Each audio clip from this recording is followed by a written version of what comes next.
গরমের মধ্যে তেতে পড়ে কি করছো বলো তো? ও দিদি ভাই, মা আজ ললিতার জন্য স্পেশাল রান্না করছে। আচ্ছা মা, রজনী দোলনকে তো বললে পারতে, বউরা সব শিখে গেছে মা। আহা শোন না মা, শোন। ও বেচারার এখন মুখে একটু স্বাদ এসেছে, হ্যাঁ, তাই ওর পছন্দ মতো একটুখানি রান্না করছি আর কি। এরপর তো আবার সেই হাসপাতালে যাবে, কেমো হবে, বমি করতে করতে বেচারার কি যে কষ্ট হবে কে জানে বাবু। আমি জানি তুমি বাজে কথা বলছো, তুমি একদম আমাকে এইসব বলে বোঝানোর চেষ্টা করো না। তুমি যখনই অফিসে যাও তুমি তখনই আমার কথা একেবারে ভুলে যাও। ললিতা, এখন ফেরা সম্ভব না, অনেক কাজ পড়ে আছে। তো কাজকর্ম না করলে চলবে বলো? এই আমাকে কাজ দেখাবে না, খুব কাজ করছো না, কাজ করে একেবারে উল্টে দিচ্ছ। দেখো আমি অত শত জানি না, তুমি এখন বাড়ি এসো। কেন? কেন মানেটা কি? আমি বলছি তাই, কোনো কারণ না দিলে তুমি বাড়ি আসবে না বুঝি? হ্যাঁ, আমার দরকার আছে, তুমি এক্ষুনি আসবে। কিরে রানু, তোর বৌমা তো পাকা গিন্নি হয়ে উঠেছে রে। আমার বরের সাথে কিরকম অকারণে ঝগড়া করছে দেখছিস না?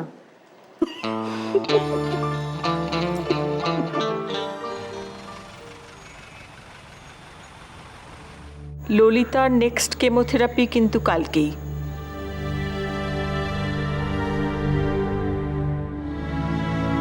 কালকেই? কিন্তু ললিতা তো এখনো ফার্স্ট কেমোর ধাক্কাটাই সামলে উঠতে পারেনি।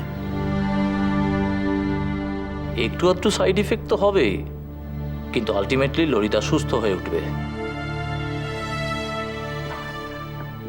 ঈশান আসলে ভয় পাচ্ছে যে ললিতা এবারের কেমোটা নিতে পারবে কিনা। পারবে, দেখবেন ঠিক পারবে। আর ললিতা তো খুব কারেজিয়াস, খুব লড়াকু মেয়ে। And here she is fighting for her own life. Right.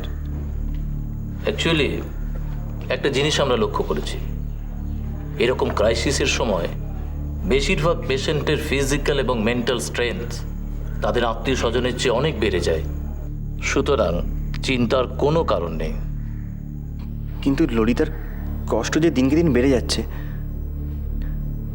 সেটা আর দেখা যাচ্ছে না। কিন্তু এছাড়া তো আর কোনো উপায় নেই। This is the line of the treatment.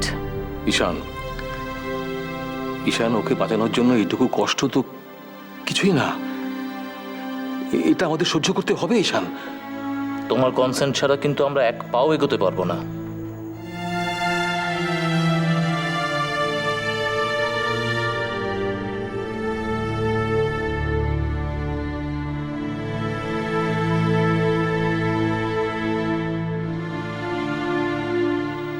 কাল কখন আসতে হবে?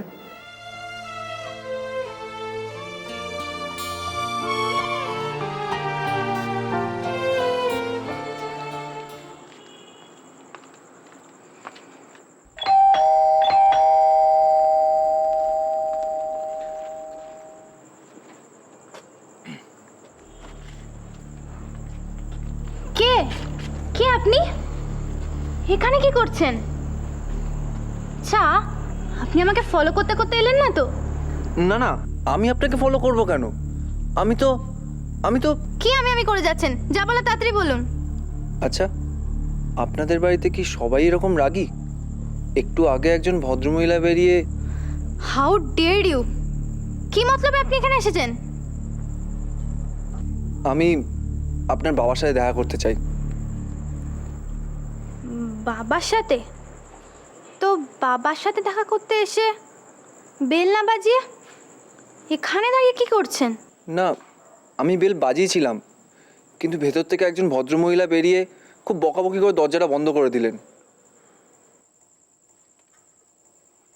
ও মা, তুই আয় আয় আয়, ভেতরে আয়, ভেতরে। এ কি, তুমি এখনো নেই যেতে পারতা? দূর হাঁটো, দূর হাঁটো। তুমি তো আচ্ছা নাছর বান্ধা ছেলে। হ্যাঁ, বলি সেই ঠায় 1 ঘন্টা ধরে এখানে দাঁড়িয়ে থাকতে পারতা? মিস্টার চ্যাটার্জি আমাকে ওনার বাড়িতে ডেকেছিলেন। বিশ্বাস করুন, এই দেখুন ওনার ভিজিটিং কার্ড। কিন্তু উনি তো আমাকে ওনার বাড়িতেই ঢুকতে দেননি। চুপ রহো। না ঠাম্মি, না না না না, তুমি একটাও কথা বলবে না। মনে নেই সেবার রাস্তা থেকে লতাকে ধরে এনে কি কেলেঙ্কারিটাই না বাঁধিয়েছিলে? সে যে মাঝরাত্রিরে ঘুমের মধ্যে আমাদের গলা কেটে দিয়ে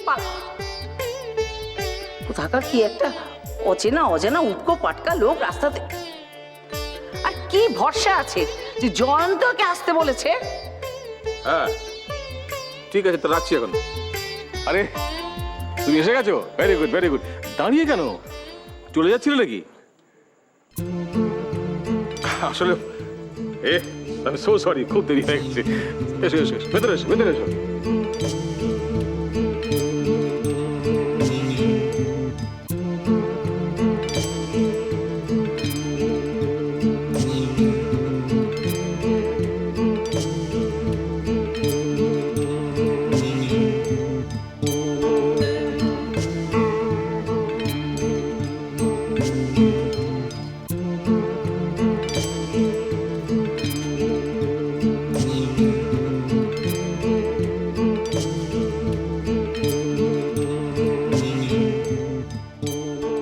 এদিকে আয়।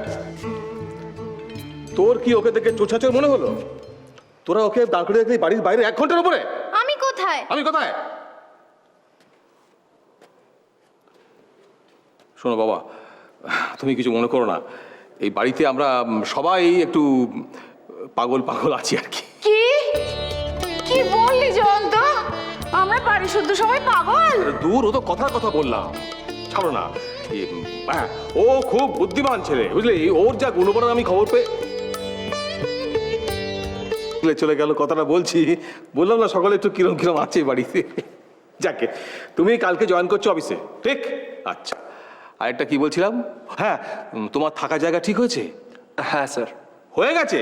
আরে গুড। অবশ্য না হলেও কোনো সমস্যা ছিল না, এ বাড়ি তো আছেই, সমস্যায় পড়লেই চলে আসবে, কোনো ব্যাপার না। জয়ন্ত, হ্যাঁ। জয়ন্ত এটা কি বললি বাবা? এইসব বাইরের উটকো আমি পাটকা আসি, স্যার। লোকদের- হ্যাঁ, এসো এসো। আরে এই ছাড়ছ কোথায়, এদিকে এসো। তোদের তো আলাপ করানোই হয়নি। এই হচ্ছে আমার ছোট মেয়ে লাবণ্য, আর এই তোমার নামটা না বড্ড বড়, বুঝলে? আমি তোমাকে খালি রাজ বলে ডাকবো। ও কাল থেকে অফিসে আসছে অ্যাজ মাই অ্যাসিস্ট্যান্ট, রাইট? হ্যাঁ। আচ্ছা, তোমরা তাহলে কথাবার্তা বলো, আমি একটু চেঞ্জ করে আসি, ঠিক? ওকে।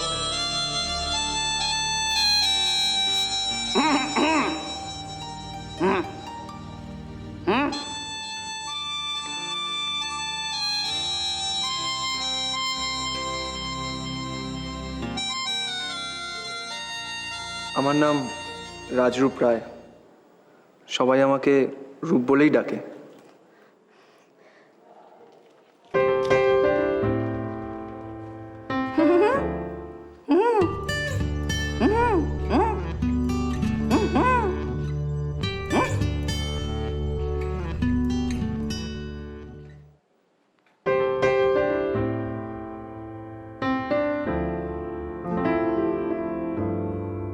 হসপিটাল হসপিটাল হসপিটাল, একবার যাও আর একবার আসো, বিরক্তিকর ব্যাপার। ঈশান, আমার কিন্তু আর ভাল লাগছে না। শুনলে আমি কি বললাম? আমার আর হসপিটালের এই চক্কর ভাল লাগছে না। তুমি আমায় বলো তো, আর এটা কতদিন চলবে? ছাড়ো ছাড়ো। ছাড়ো ছাড়ো মানেটা কি? তুমি এটা ছাড়ো, কথা শোনো আমার। না, তোমার কি ধারণা আমি বাচ্চা, আমি কিচ্ছু বুঝি না? দেখো, আমি বেস্ট, আমি আর হসপিটালে যেতে পারবো না। আরে এই ললিতা পারবে না মানে? মানে আপনি বাংলা ভুলে গেছেন? মানে আমি ললিতা লাহিড়ী আর হসপিটালে যাব না, বাংলা ভাষায় যাব না। ললিতা আমার কথাটা শোনো, শোনো মন দিয়ে আমার কথাটা শোনো। আমি একটা শর্তে যেতে পারি। শর্ত মানে? শর্ত মানে আমাকে বেড়াতে নিয়ে যেতে হবে। ললিতা আমার কথাটা শোনো, মন দিয়ে শোনো আমি কি বলছি। হ্যাঁ, আসলে কথা ঈশান, আমাকে বেড়াতে নিয়ে যেতে হবে, নইলে আমি হসপিটালে যাব না। ললিতা তুমি তুমি রাগ করছো কেন? আমার কথাটা শোনো ললিতা। ঈশান, আমি বিরক্ত হয়ে গেছি। বিশ্বাস করো আমি বিরক্ত হয়ে গেছি, কেমো খেতে পারছি না, হসপিটাল আমার আর ভাল লাগছে না, আমি কোথাও যেতে চাই। আচ্ছা ঠিক আছে, আমার কথা শোনো, কালকে আমরা যাব। আমি গিয়ে ডক্টরের সাথে কথা বলবো, উনি পারমিশন দেবেন, তারপর তুমি যেখানে চাইবে তুমি সেখানে নিয়ে যাবো, প্রমিস। কালকে